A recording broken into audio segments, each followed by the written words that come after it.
Welcome to my physics class. So last class हमने क्या discussion किया था? लास्ट क्लास हमने डिस्कशन किया था electric field and electric field का लाइन्स ऑफ फोर्स के बारे में, हाँ कि नहीं?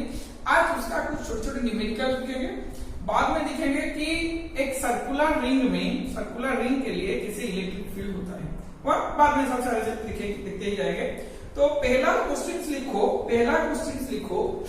कि चार्जेस, लिखो question, the charges each q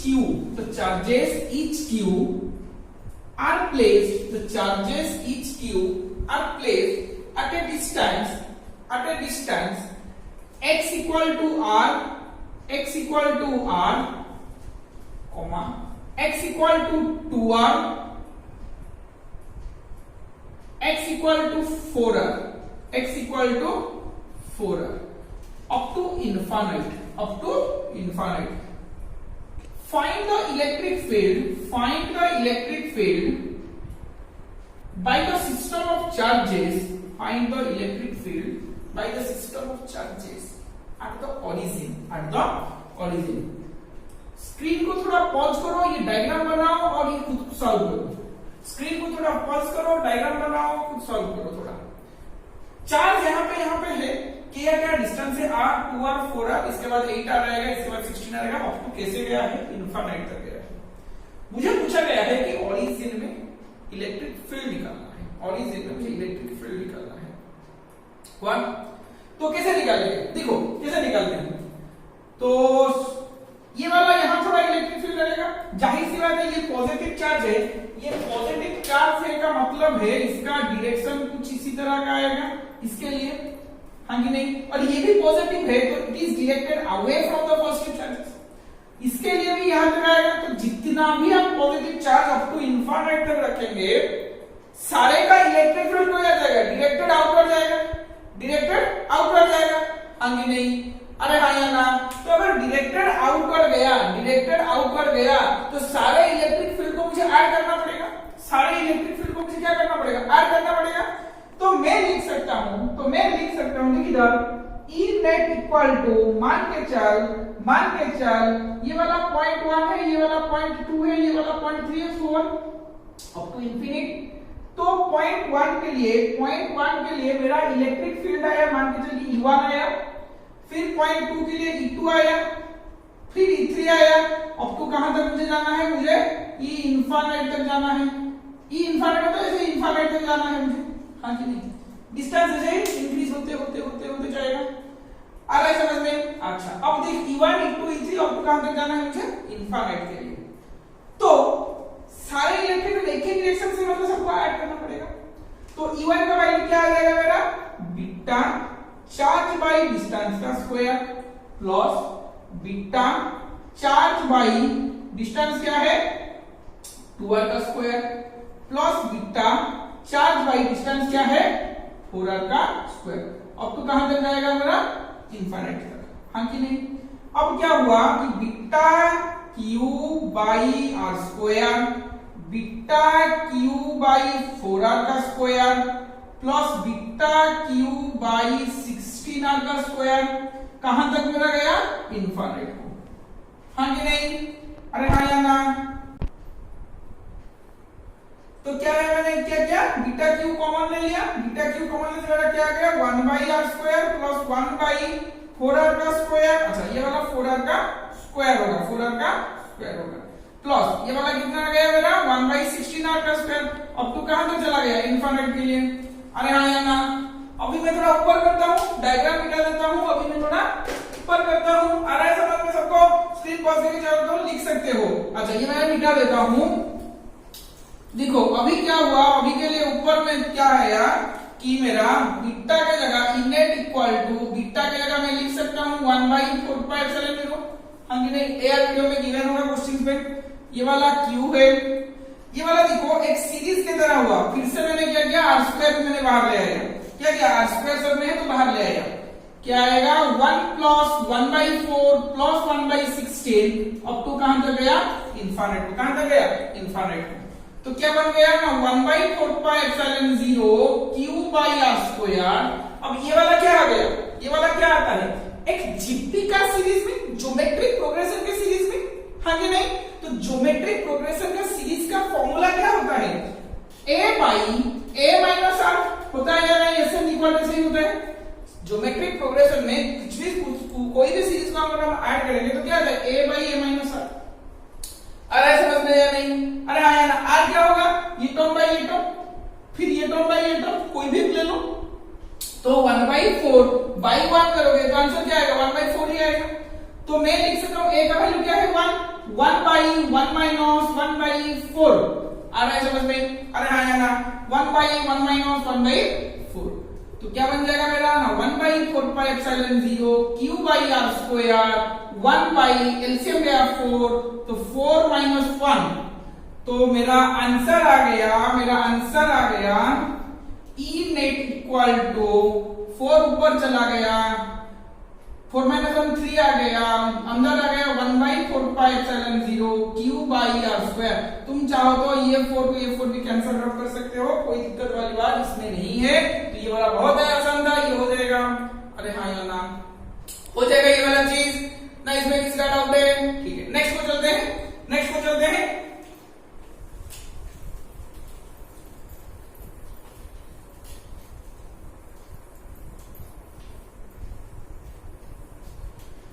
next चीज को देखो, नेक्स्ट में क्या दिया गया है? उसी क्वेश्चन में थोड़ा सा डिफरेंट क्या है? थोड़ा सा डिफरेंट यह आया कि यहाँ पे ओरिजिन है x इक्वल टू 0 मान लीजिए, ये वाला वो ओरिजिन है। r डिस्टेंस पे मेरा q चार्ज है। क्या चार्ज है? q चार्ज है। कितना डिस्टेंस? r। ये वाला कितना आया? वहीं पे माइनस q चार्ज है। यहाँ पे पॉजिटिव था, वहां पे कितना था? माइनस था। तो यहाँ पे कितना आया? 2r आया समझ में? अब ये वाला देखो q चार्ज है, यहाँ पे डिस्टेंस कितना है? 4r आया समझ में? फिर और एक माइनस q चार्ज है, इसमें किसका डिस्टेंस है? इसमें डिस्टेंस है 8r and so on up to infinite आया समझ में कि नहीं? Charges q and minus q are arranged as shown in the figure। q charge r distance में ओरिजिन से, माइनस q 2r से, अगेन क्रॉस q 4r से, again minus q 8r से, अगेन और क्रॉस q आएगा, वो आएगा 16r। अब तो ये सीरीज कहां तक चला है? इनफिनिट तक। मुझे क्या पूछा गया है? मुझे पूछा गया है find the electric field at the origin due to the system of charges। Find the electric field at the origin due to the system of charges। तो कैसे निकालेगा? देखिए पॉजिटिव चार्ज है, ये क्या है? पॉजिटिव चार्ज है। पॉजिटिव चार्ज का इलेक्ट्रिक फील्ड टुवर्ड्स लेफ्ट आएगा तो इधर ही आएगा। अरे हाँ या ना? पॉजिटिव चार्ज का इलेक्ट्रिक फील्ड इधर ही आएगा क्यू के लिए। अब इसके लिए भी क्या आएगा? इधर ही जाएगा। माइनस क्यू के लिए क्या आएगा? Towards the positive charge. Minus Q के लिए क्या आएगा? Towards the positive, towards the negative charges. तो अंदर की तरफ आएगा ये माइनस क्यू अंदर की तरफ आएगा। अरे हाँ या ना? ये वाला को अगर मैं 1 लेता हूं, ये वाला को मैं 1 लूं या तो 2 लूं, ये 3 लूं, ये 4 लूं, ऐसे सॉल्व करके चलेगा। तो जो ऑड नंबर पे जो चार्जेस हैं, उनके लिए जो इलेक्ट्रिक फील्ड आएगा वो वाला सारे ऐड होगा। पॉजिटिव चार्ज के लिए सारे इलेक्ट्रिक फील्ड क्या होगा? ऐड होगा।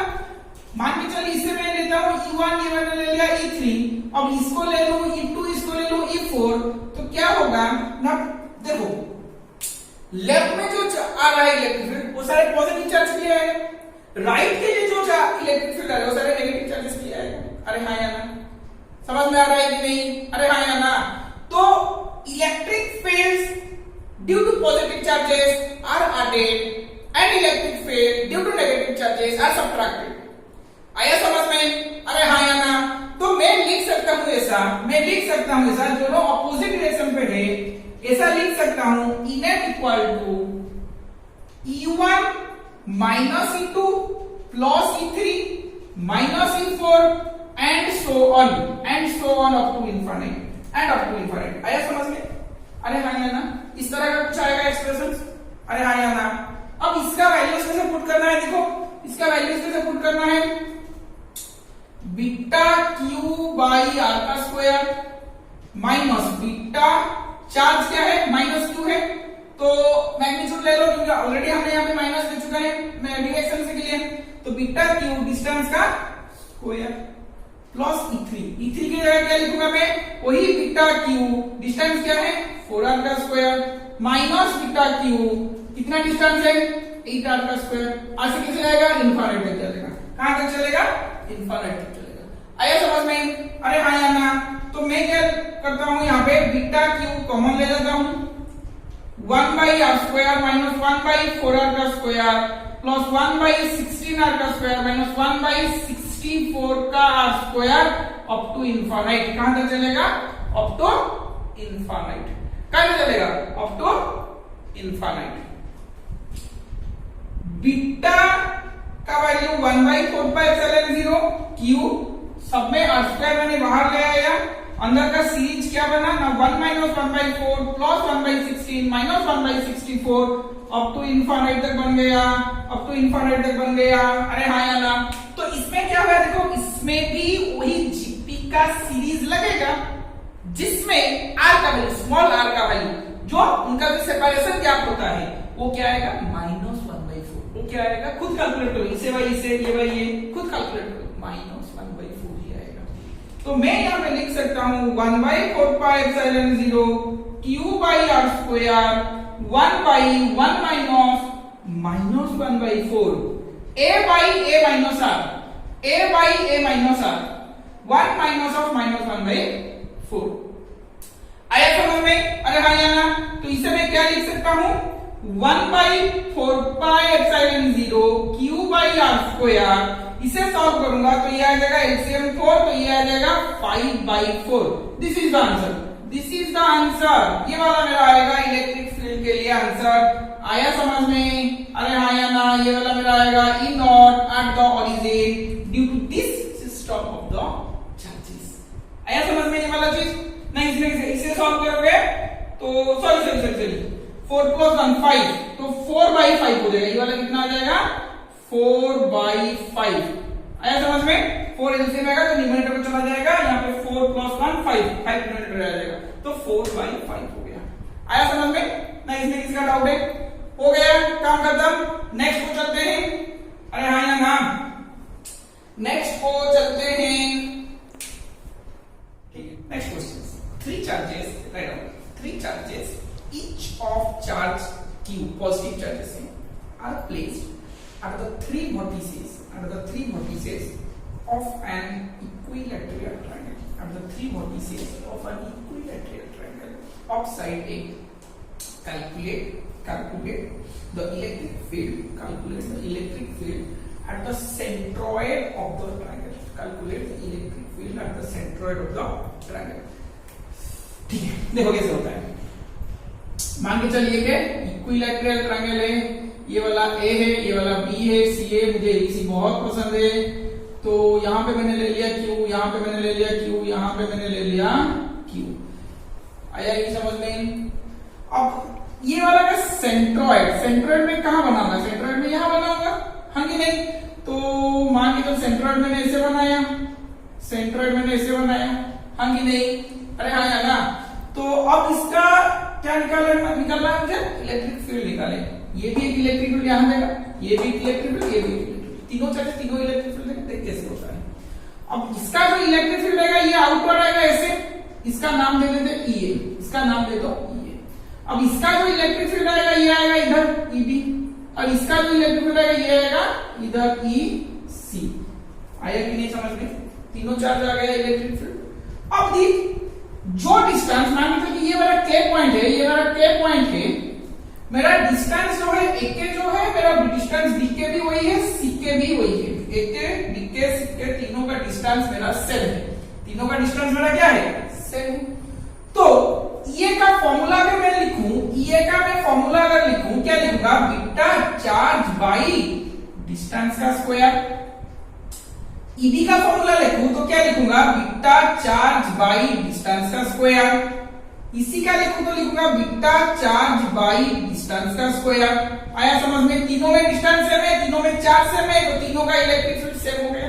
तो मैं क्या लिख सकता हूं कि मैं लिख सकता हूं EA = EB = EC। आया कि नहीं समझ में, हाँ कि नहीं। किसी दो इलेक्ट्रिक फील्ड का क्या निकालना पड़ेगा मुझे, किसी दो इलेक्ट्रिक फील्ड का मुझे रिजल्टेंट निकालना पड़ेगा। मान के चल कि EA और EB का मैं निकालता हूं, EA और EB का मैं निकालता हूं। अच्छा, अभी EA और EB में एंगल क्या होगा? EA और EB में एंगल, जैसे कि डायग्राम थोड़ा मैं बड़ा कर लेता हूं, थोड़ा सा बड़ा कर लेता हूं डायग्राम। देखो डायग्राम में थोड़ा बड़ा कर देता हूं, क्या बन जाएगा? देखो यहां पे डायग्राम बड़ा कर देता हूं थोड़ा सा, इधर ये बड़ा सा डायग्राम बन गया।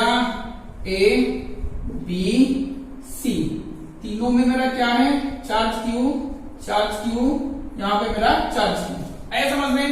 अब ये वाला मेरा बन गया सेंट्रॉइड। आया समझ में कि नहीं? अब देख, इसका जो डायरेक्शन आएगा इलेक्ट्रिकली ये, इसका जो जाएगा EB, इसका जो जाएगा EC। आया समझ में? अरे हाँ या ना? इसका जो जाएगा EC हो जाएगा। आया कि नहीं? अरे हाँ या ना?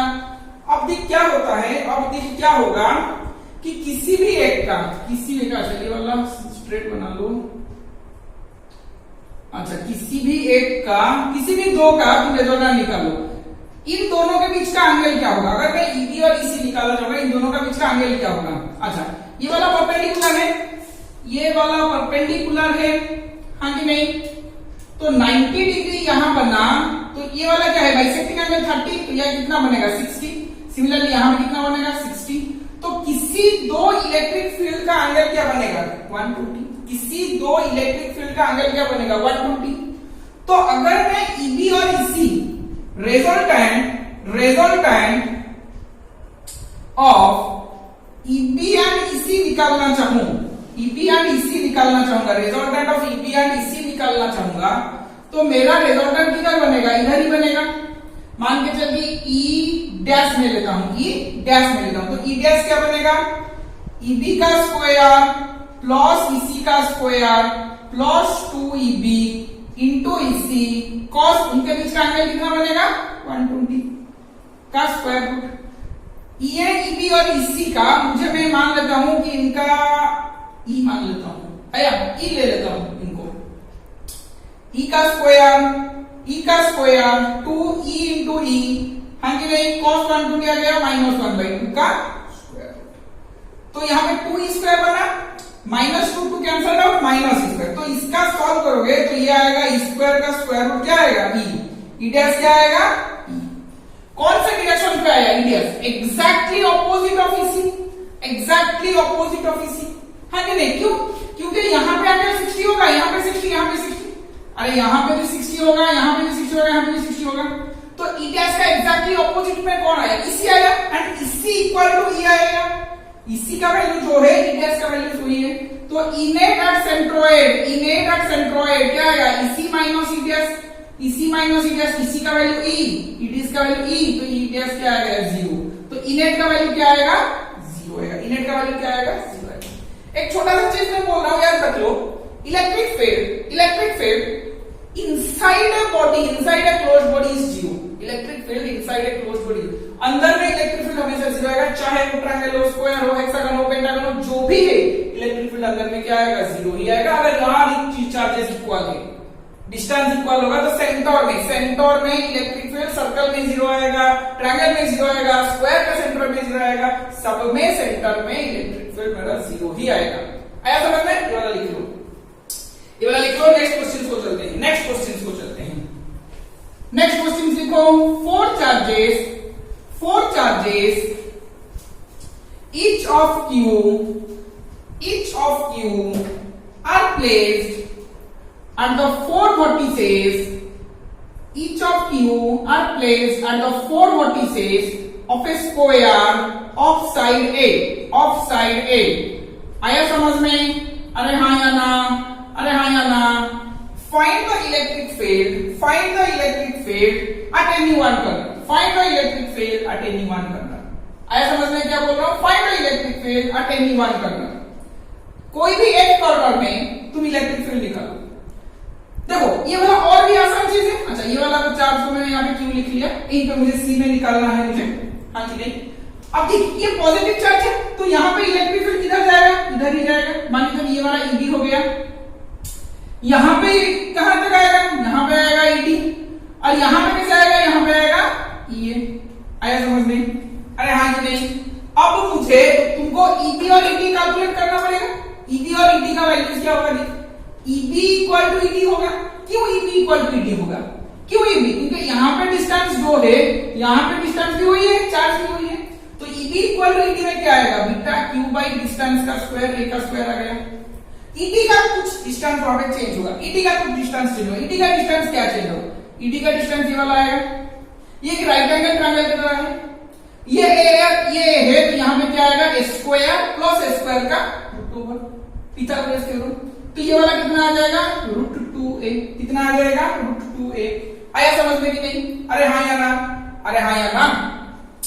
अब क्या हो जाएगा? अब क्या हो जाएगा? देख इधर अच्छी तरह से, तो ईडी का वैल्यू इसी का, ए का वैल्यू क्या आ जाएगा?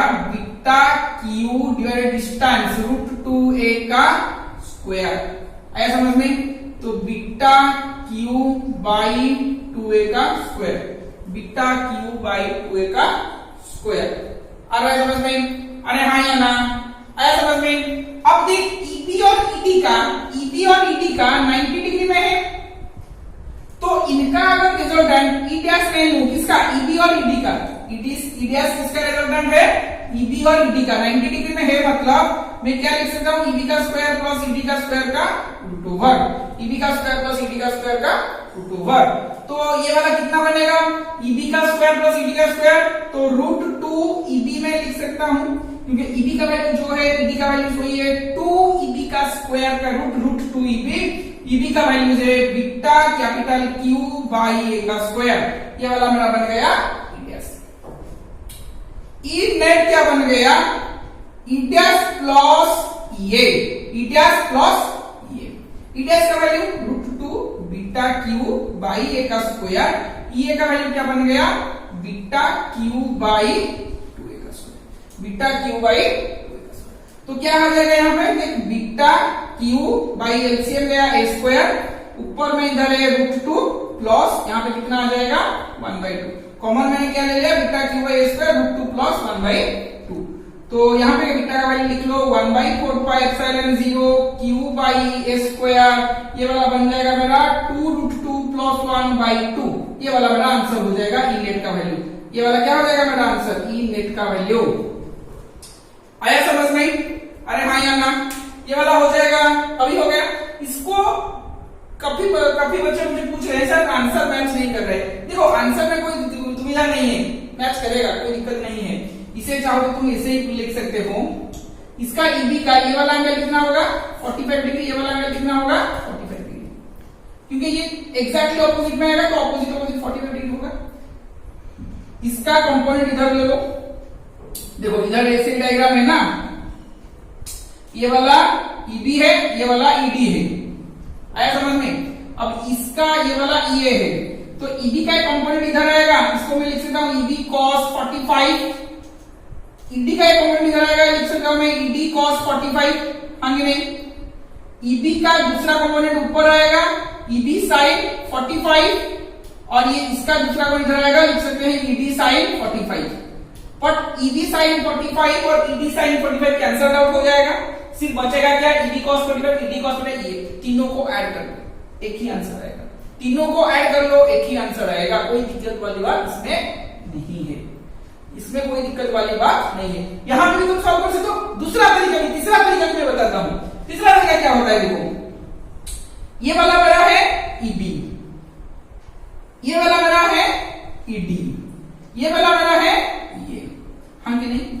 अगर मैं इसको कभी बुक में आंसर दिया गया होगा आई कैप और जे कैप के टॉपिक कैसे दिया जाता है वो देखो।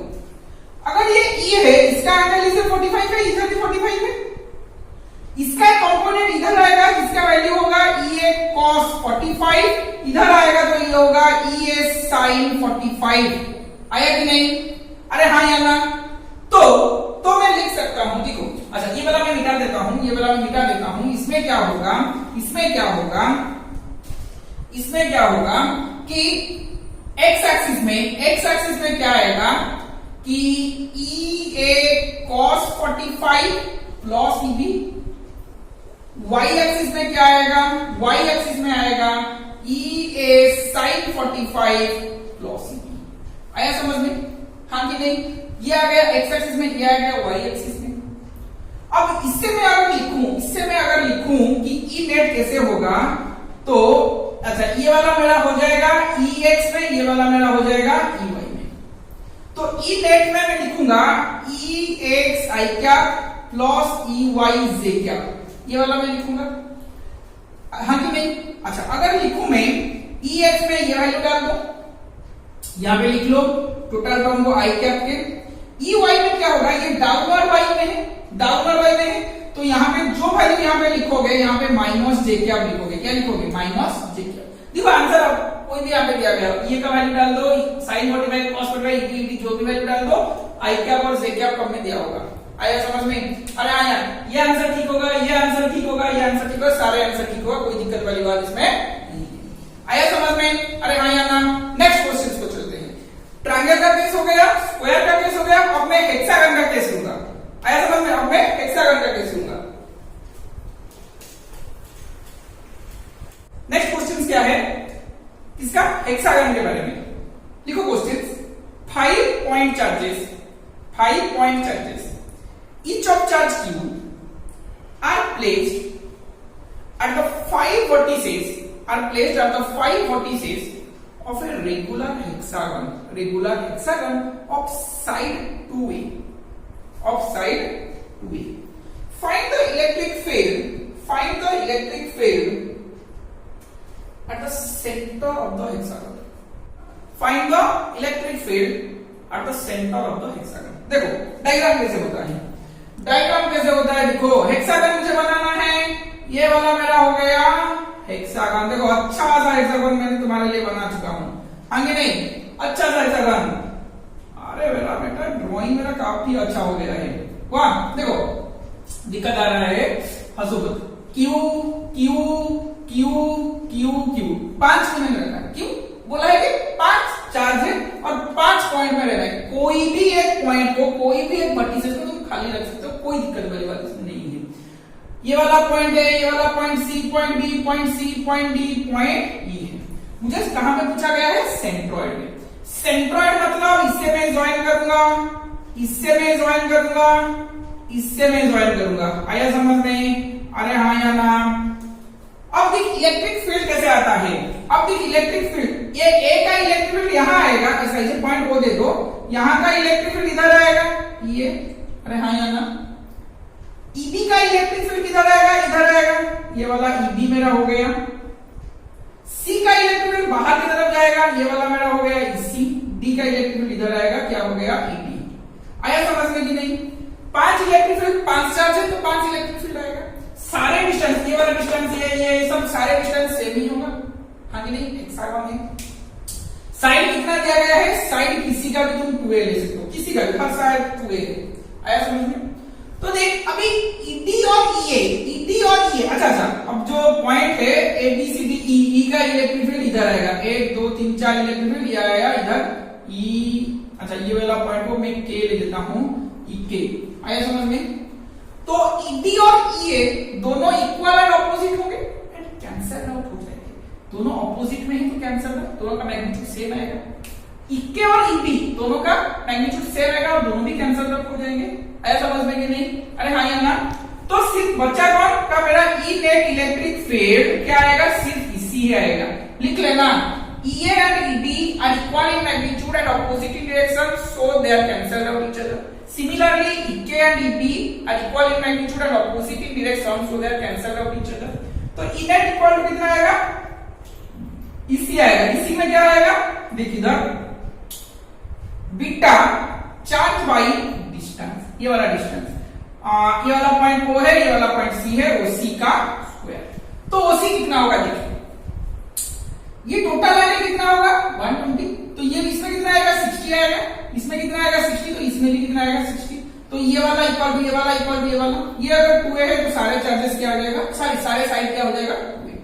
बीटा का वैल्यू 1/4πε0, चार्ज बाई डिस्टेंस क्या है 2a का स्क्वायर। 2a का स्क्वायर कितना हो गया 4a स्क्वायर, तो 1/4πε0 q/4 4a का स्क्वायर। तो इनेट क्या बना मेरा कि 1/16 पाई एप्सिलॉन 0 क्यू बाई स्क्वायर बन गया मेरा। ना इसमें किसका डाउट है, आया समझ में, ना किसका डाउट है, इसमें हो जाएगा। अरे हाँ या ना, कंप्लीट। नेक्स्ट को चलते हैं। नेक्स्ट में क्या दिया गया है, नेक्स्ट क्वेश्चन में लिखो। नेक्स्ट क्वेश्चन है कि वही वाला हेक्सागन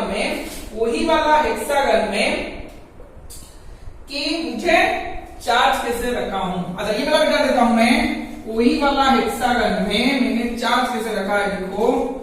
अच्छा हेक्सागन पहले बना देता हूं, उसके बाद चार्ज को मैं रखूंगा।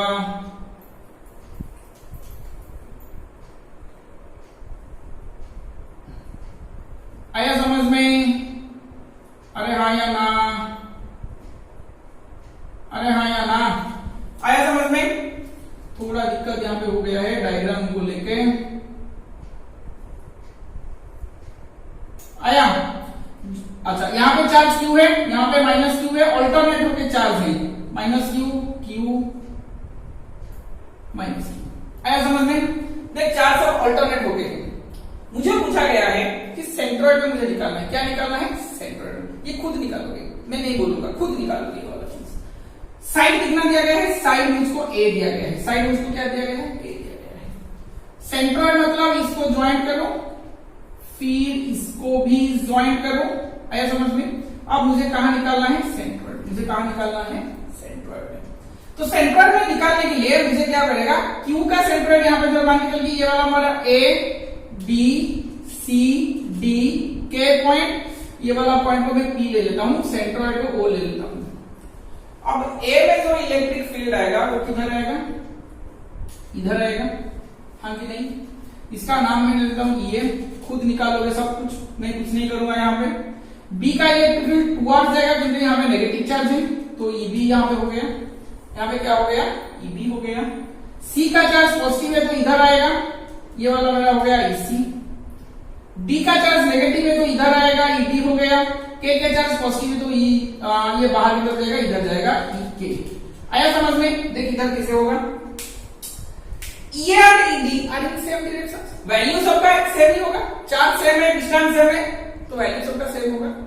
ई एंड ईडी आर सेम, तो so E and ED are added. EB and E K are in same, so EB and E K will be added. तो ये दोनों में इलेक्ट्रिक फील्ड ऐसे आएगा। देख डायग्राम कैसे बन गया है, ये वाला पॉइंट है, यहाँ पे मुझे इलेक्ट्रिक फील्ड निकालना है। यहाँ पे मेरा है ईबी और यहाँ पे मेरा है ईके। यहाँ पे मेरा क्या है? ईए और यहाँ पे मेरा है ईडी। दोनों के बीच का एंगल 120, दोनों के बीच का एंगल 120। अब इसी कहां पे है? इसी इधर है। इसी कहां पे है? इधर है। तो ये ई और ईडी का एक निकालोगे तुम, E1 निकालोगे रिजल्टेंट दोनों को ऐड करके, which is equal to E1 equal to EA plus ED, simply तुम कैलकुलेट कर सकते हो। अब EB और EK का कैलकुलेट कर लो, E2 दोनों को सिंपली ऐड कर लो, EB प्लस EK को। दोनों का जो आएगा दोनों का इधर ले आओगे, ये मान लो कि E डैश बन गया। E डैश कैसे बनेगा ना? E1 का स्क्वायर प्लस E2 का square plus 2 E1 E2 cos 120। E dash कैसे बनेगा? E1 का स्क्वायर प्लस E2 का square plus 2 E1 E2 cos 120 का स्क्वायर रूट बनेगा, हाँ कि नहीं? जाहिर सी बात है, मुझे क्यों लगता है कि E1 E2 सेम ही आएगा, एक अपोजिट में आएगा तो इधर आएगा इसी, तो माइनस कर लेना, हो जाएगा, हाँ कि नहीं? आया समझ में? मैं ये सॉल्व नहीं करूंगा, ये खुद सॉल्व करोगे, ये खुद सॉल्व करोगे। आया समझ में? अरे हाँ या ना? देखो और यहाँ पे एक चार्ज भी है P। P में जो चार्ज है, इसे मैं छूट गया। अच्छा P का जो चार्ज है ये इधर आएगा, अरे हाँ या ना? ये वाला इधर आएगा PP, तो यहाँ पे भी एक चार्ज आ जाएगा, यहाँ पे भी इलेक्ट्रिक फील्ड आ जाएगा। क्या आ जाएगा वो वाला चीज? EP। तो इसका जो नेट आएगा ये भी E3 आएगा, जिसका वैल्यू होगा EC प्लस EP। आया समझ में?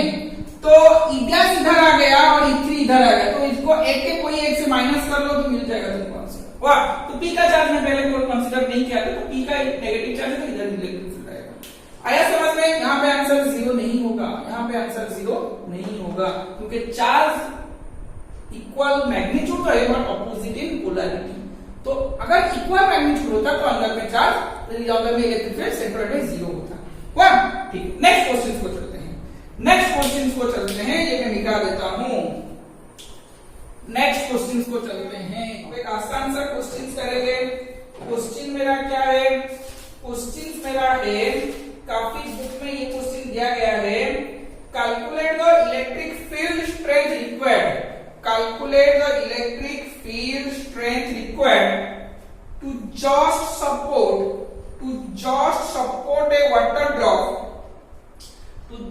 support a water drop of mass 10 to the power minus 7 kg, 10 to the power minus 7 kg and having a charge equal to 1.6 into 10 to the power minus 19 coulomb.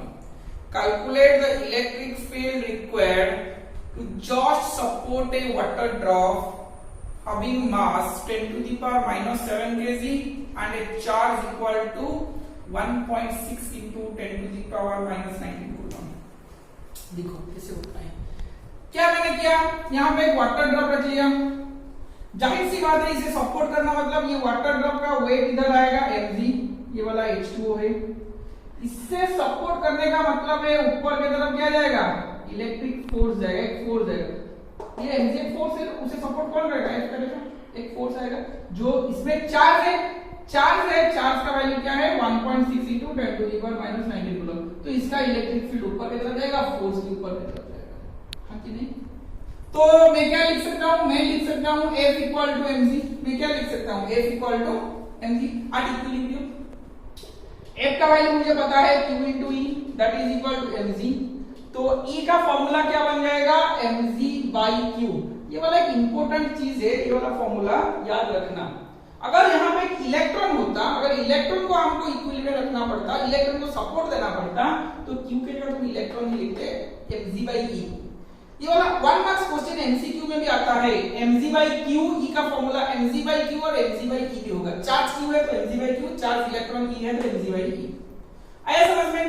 तो यहाँ पे E का value, m का value दिया गया है 10 to the power minus 7, g questions में जो दिया गया होगा 10 यहाँ पे दिया गया, charge 1.6 into 10 to the power minus 9। ये वाला खुद सॉल्व कर लेना, आंसर आ जाएगा, खुद सॉल्व कर लेना, आंसर आ जाएगा। अरे हाँ या ना? आया समझ में? नेक्स्ट क्वेश्चन, नेक्स्ट क्वेश्चन में क्या किया गया है कि distance between two charge plate is d। एक फिगर में बनाता हूं, देखो यहाँ पे एक चार्ज प्लेट है, यहाँ पे एक चार्ज प्लेट है। ये चार्ज प्लेट को मैंने पॉजिटिव रख लिया, हाँ कि नहीं? इस चार्ज प्लेट को मैंने नेगेटिव रख लिया। दोनों के बीच पे डिस्टेंस हो गया d, दोनों के बीच में डिस्टेंस हो गया d। यहाँ पे मैंने प्रोटॉन को रिलीज किया, यहाँ पे मैंने इलेक्ट्रॉन को रिलीज किया।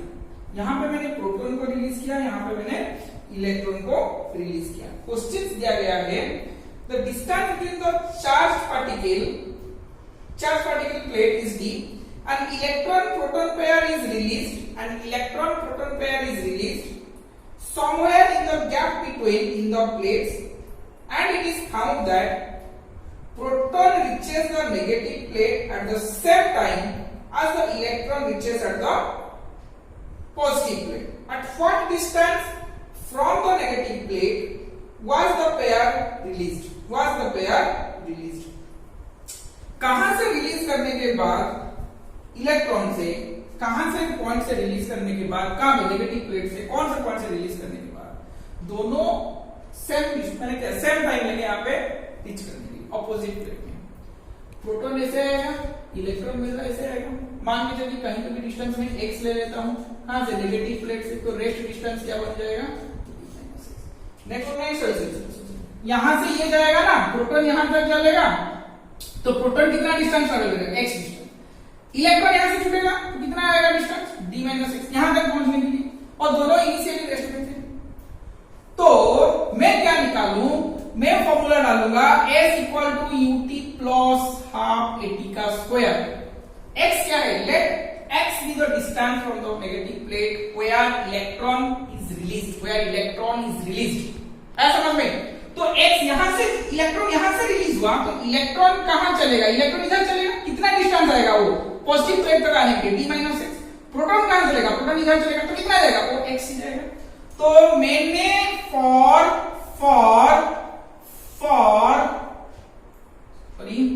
इलेक्ट्रॉन के लिए मैंने क्या लिखा,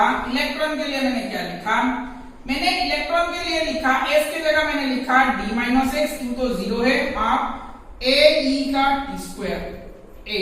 एक्सीलरेशन का फॉर्मूला क्या है, एक्सीलरेशन का फॉर्मूला क्या है, f इक्वल टू ma। तो a की जगह मैं लिख सकता हूं, f की जगह लिख सकता हूं q into e by m। q की जगह मैंने यहाँ पे इलेक्ट्रॉन लिख लिया e बाई m। तो क्या बन जाएगा, ये मेरा d माइनस मास इसका, मास इलेक्ट्रॉन, ये वाला इक्वेशन 1 मेरा बन गया, और t का स्क्वायर इधर है, d minus x half e by m into t square. t का वैल्यू दोनों के लिए सेम है। अगर मैं यहाँ पे प्रोटॉन लिखूं, तो क्या लिखूंगा, x equal to half ap into t का स्क्वायर। हाफ ap की जगह मैं लिख सकता हूँ प्रोटॉन का चार्ज भी वही, इलेक्ट्रॉनिक चार्ज, इलेक्ट्रिक फील्ड वही, same electric field, mass of proton into t का स्क्वायर। आया समझ में, अरे हाँ कि नहीं, इक्वेशन 2 बन गया। अब मैं क्या करूं, इक्वेशन 1 बाई इक्वेशन 2 कर लेता हूं, इक्वेशन 1 बाई इक्वेशन 2 कर लेता हूं। d minus x by x, और cancel out, half of cancel out हो जाएगा, t कैंसल आउट हो जाएगा, बचेगा कौन ना 1 बाई m। तो आंसर आएगा mt बाई m। इस तरह का कुछ आएगा, अब इस तरह का कुछ आएगा, अरे हाँ या ना। तो d by x minus 1, x by x minus 1 equal to क्या आ गया, mt बाई me। तो d by x equal to मैं क्या लिख सकता हूँ, 1 प्लस mt बाई me। अरे हाँ या ना। तो मेरा x, अच्छा यहाँ पे लिख लो d by x equal to LCM गया me, तो क्या आ जाएगा me प्लस mp। अब क्रॉस मल्टीप्लाई कर लो, तो x इक्वल टू क्या आ जाएगा, x इक्वल टू मेरा आ जाएगा me बाई me plus mp into d।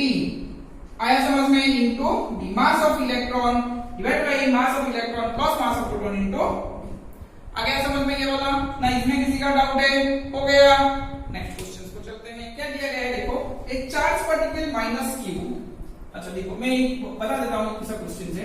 यहाँ पे दो प्लेट है, इसका प्लेट पॉजिटिव प्लेट इसे हम दिए हैं, अब इसको मैंने नेगेटिव दिया है। एक चार्ज माइनस क्यू ऐसे चार्ज है माइनस क्यू, यहाँ पे ऐसे एंटर कर रहा है। जाहिर सी बात है, ये ऐसे एंटर करेगा, तो ये कुछ डिफ्लेक्ट होगा इस तरह का नेगेटिव के लिए, पॉजिटिव नेगेटिव चार्ज जैसे तो पॉजिटिव की तरफ डिफ्लेक्ट होगा। तो डिफ्लेक्ट होके वो कैसे गया है, ऐसे गया है। तो वो बोला है कि जो डिफ्लेक्शन पार्ट है इसे मान लो y है, ये y का डिफ्लेक्शन पार्ट कितना है, वो कितना डिफ्लेक्ट होगा, वर्टिकली कितना डिफ्लेक्ट होगा। आया समझ में। प्लेट का लेंथ दिया गया है l, प्लेट का लेंथ दिया गया है, इनिशियली वो चार्ज रेस्ट पे था, तो कैसे होगा, वही formula s equal to ut plus half 80 square से हम शुरू करेंगे। s equal to ut plus half 80 square से हम शुरू करेंगे। कहां से ना, y एक्सिस। मुझे क्या पूछा गया है, y एक्सिस से मैं ये शुरू करूंगा, s equal to ut plus half 80 square. y axis में s क्या है, y, u क्या है 0। हाँ, एक्सीलरेशन किसका, चार्ज माइनस q का। अब ये हम निकालेंगे, t भी निकालेंगे। आया समझ में, ये दोनों हमको निकालना पड़ेगा। कैसे निकालेंगे, देखो कैसे निकालेंगे। देखो एक्सीलरेशन का फॉर्मूला क्या है, F इक्वल टू ma, तो a equal to f by m, a equal to q e by m। Minus का ये डिफरेंस ले लो, इलेक्ट्रिक फील्ड कहाँ आएगा, इलेक्ट्रिक फील्ड इधर आएगा, हाँ कि नहीं, चार्ज ऊपर की तरफ जाएगा, क्यों है नेगेटिव चार्ज से। तो a इक्वल टू क्या बन गया मेरा, q e by m। Time क्या है, अच्छा ये सीधा आ रहा था, सीधा मतलब इसमें कोई वेलोसिटी दे दो, x एक्सिस में जा रहा था तो vx ले लो, x एक्सिस में जा रहा था तो vx ले लो। तो time equal to distance by velocity, हमने ये पढ़ा है। डिस्टेंस क्या बनेगा मेरा, l बनेगा, l डिस्टेंस ही क्रॉस करेगा। यहां से यहां आने के लिए जो डिस्टेंस l जाएगा टाइम जो लगेगा इसे ऊपर जाने में वही टाइम लगेगा, shortest distance L by Vx T equal क्या बन जाएगा L बाई Vx। अब यहाँ पे डाल दो, अब यहाँ पे डाल दो, कोई दिक्कत वाली बात इसमें नहीं है।